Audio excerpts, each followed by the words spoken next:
Thank you. I want to discuss with you this afternoon why you're going to fail to have a great career.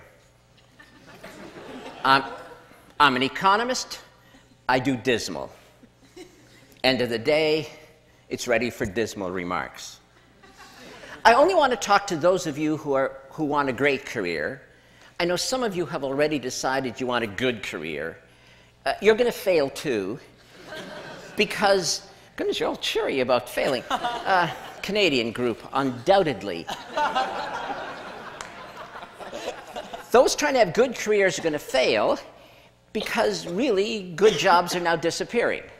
There are great jobs and great careers, and then there are the high workload, high stress, blood-sucking, soul-destroying kinds of jobs, and practically nothing in between. So the people looking for good jobs are going to fail. I want to talk about those looking for great jobs, great careers, and why you're going to fail.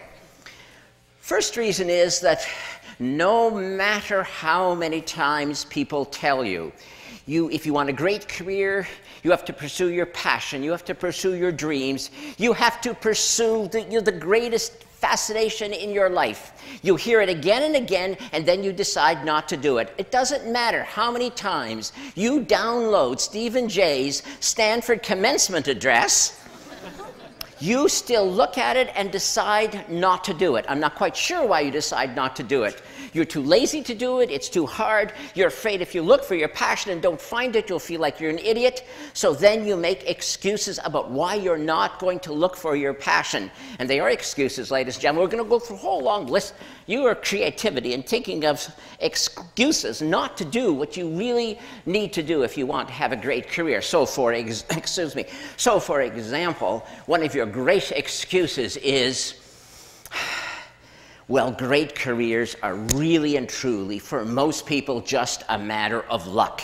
So I'm going to stand around, I'm going to try to be lucky, and if I'm lucky, I'll have a great career. If not, I'll have a good career. But a good career is an impossibility, so that's not going to work. Then your other excuse is, yes, there are special people who pursue their passions, but they are geniuses. They are Stephen Jay. I'm not a genius.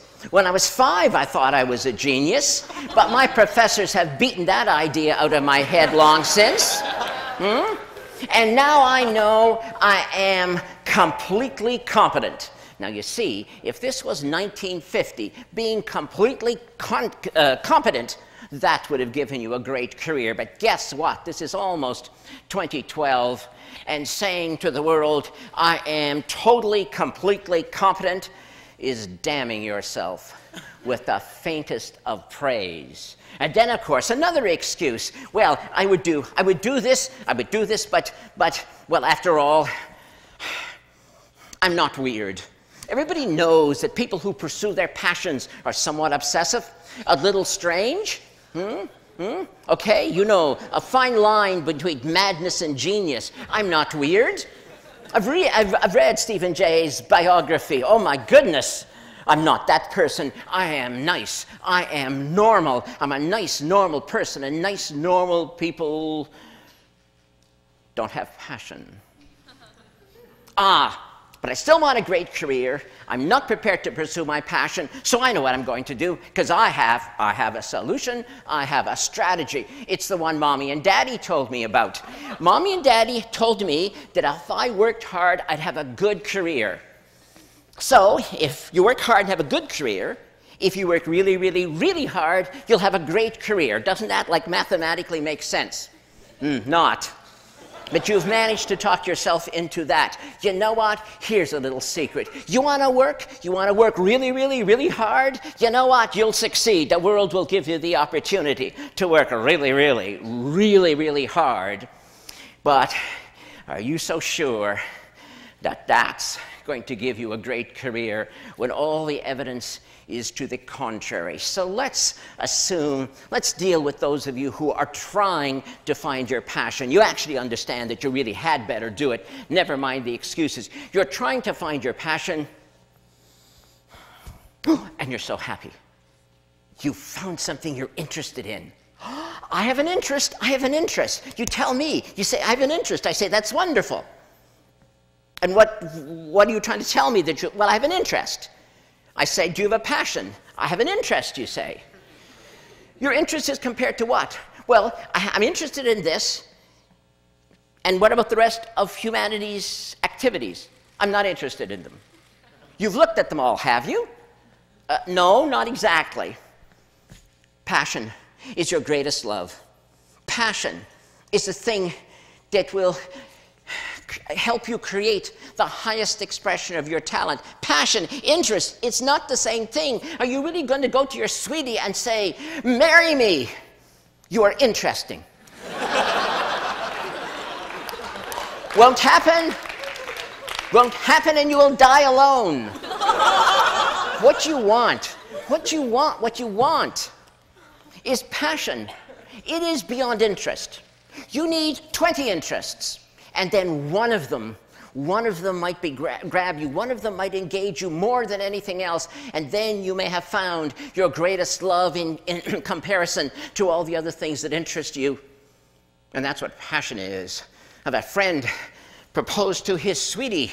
He was an economically rational person. He said to his sweetie, let us marry. Let us merge our interests. Yes, he did. I love you truly, he said. I love you deeply. I love you more than any other woman I've ever encountered. I love you more than Mary, Jane, Susie, Penelope, Ingrid, Gertrude, Gretel. I was on a German exchange program then. I love you more than All right. She left the room halfway through his enumeration of his love for her. After he got over his surprise at being, turned down, he concluded he'd had a narrow escape from marrying an irrational person. Although he did make a note to himself that the next time he proposed, it was perhaps not necessary to enumerate all of the women he had auditioned for the part.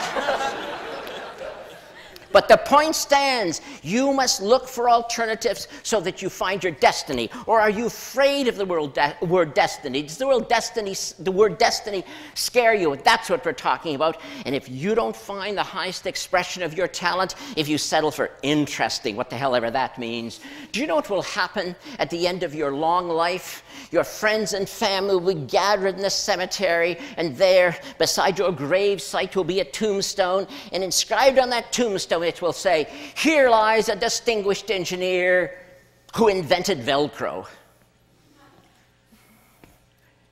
But what that tombstone should have said in an alternative lifetime, what it should have said if it was your highest expression of talent, was, "Here lies the last Nobel laureate in physics, who formulated the grand unified field theory and demonstrated the practicality of warp drive." Velcro indeed. One was a great career. One was a missed opportunity. But then there are some of you, in spite of all these excuses, you will find your passion, and you'll still fail. You're going to fail because you're not going to do it, because you have invented a new excuse. Any excuse to fail to take action. And this excuse I've heard so many times. Yes, I would pursue a great career, but a value. Human relationships, more than accomplishment. I want to be a great friend. I want to be a great spouse. I want to be a great parent, and I will not sacrifice them on the altar of great accomplishment. What do you want me to say? Now, do you really want me to say now, tell you, really, I swear I don't kick children? Look at the worldview you've given yourself. You're a hero no matter what. And I, by suggesting ever so delicately that you might want a great career, Must hate children. I don't hate children. I don't kick them. Yes, there was a little kid wandering through this building when I came here. And no, I didn't kick him. Of course, I had to tell him the building was for adults only and to get out. He mumbled something about his mother, and I told him she'd probably find him outside anyway. Last time I saw him, he was on the stairs crying. What a wimp. Well, what do you mean? That's what you expect me to say. Do you really think it's appropriate that you should actually take children and use them as a shield? You know what will happen someday, you ideal parent, you. The kid will come to you someday and say, I know what I want to be. I know what I'm going to do with my life. You were so happy. It's the conversation a parent wants to hear because your kid's good at math and you know you're going to like what comes next. Says your kid, I have decided I want to be a magician. I want to perform magic tricks on the stage. And what do you say? You say, that's risky, kid. Might fail, kid. Don't make a lot of money at that, kid. You know, I don't know, kid. You should think about that again, kid. You're so good at math, why don't you? And the kid interrupts you and says, but it is my dream. It is my dream to do this. And what are you going to say? You know what you're going to say? Look, kid, I had a dream once too, but. So how are you going to finish the sentence with your but? But. I had a dream too once, kid, but I was afraid to pursue it. Or are you going to tell him this? I had a dream once, kid, but then you were born.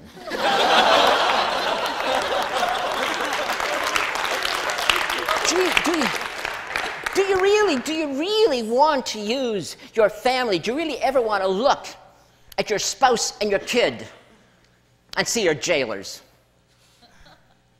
There was something you could have said to your kid when he or she said, I have a dream. You could have said, looked the kid in the face and said, go for it, kid, just like I did. But you won't be able to say that because you didn't. So you can't.